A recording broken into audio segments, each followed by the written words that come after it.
Phishing ബാറിൻ്റെ പുതിയ വീഡിയോയിലേക്ക് എല്ലാ സുഹൃത്തുക്കൾക്കും സ്വാഗതം. ഞാനിവിടെ പറയാൻ പോകുന്നത് ഫിഷിംഗ് റീലിൻ്റെ ഡ്രാഗിനെ കുറിച്ചാണ്. ഈ ഭാഗത്തിനെയാണ് ഡ്രാഗ് എന്ന് പറയുക.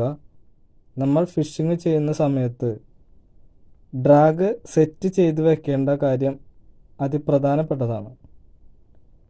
കാരണം എന്താണെന്ന് വെച്ചാൽ ഓരോ റീലിനും ഫിഷിംഗ് റോഡിനും ബ്രൈഡ് ലൈനും അതിൻ്റേതായ കപ്പാസിറ്റികളുണ്ട്.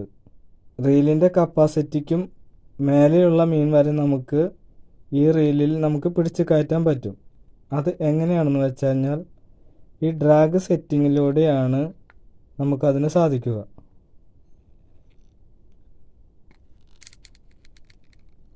ഡ്രാഗ് ഇപ്പോൾ ഫുൾ ടൈറ്റിലാണ് ഇരിക്കുന്നത്. ഇനി നമ്മൾ ബ്രൈഡ് ലൈൻ മുന്നോട്ട് വലിച്ചു കഴിഞ്ഞാൽ ഈ സ്പൂളിൽ നിന്ന് ബ്രൈഡ് ലൈൻ മുന്നോട്ട് വരില്ല. വരാലോ വലിയ മീനുകളോ സ്ട്രൈക്ക് ചെയ്ത് കഴിഞ്ഞാൽ ഡ്രാഗ് ഫുൾ ടൈറ്റിൽ ഇരുന്ന് കഴിഞ്ഞിട്ടുണ്ടെങ്കിൽ നമ്മളുടെ ബ്രൈഡ് ലൈൻ പൊട്ടിപ്പോകുകയോ റീല് കംപ്ലൈൻ്റ് ആകുകയോ നമ്മുടെ റോഡ് ഒടിഞ്ഞു പോവുകയോ ചെയ്യാം.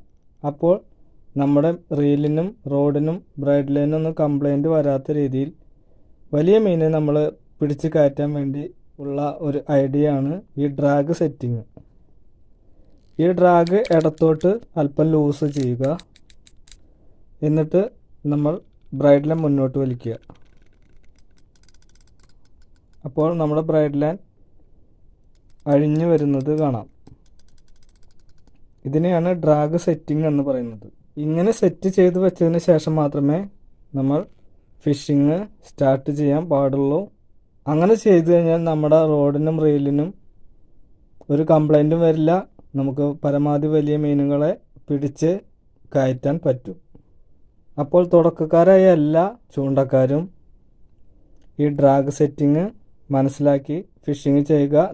നിങ്ങളുടെ വില പിടിച്ച റോഡും റീലും മറ്റു ഉപകരണങ്ങളും കേടുകൂടാതെ സംരക്ഷിക്കാൻ വേണ്ടി ഈ ഐഡിയ നിങ്ങൾ മനസ്സിലാക്കുക. എന്നിട്ട് ഫിഷിങ് ചെയ്യുക. എൻ്റെ ചെറിയ വീഡിയോ നിങ്ങൾക്ക് ഇഷ്ടപ്പെട്ടെങ്കിൽ വീഡിയോ ലൈക്ക് ചെയ്യുക, സബ്സ്ക്രൈബ് ചെയ്യുക. പുതിയ വീഡിയോകൾക്കായി ബെൽ ഐക്കൺ എനേബിൾ ചെയ്യുക. താങ്ക്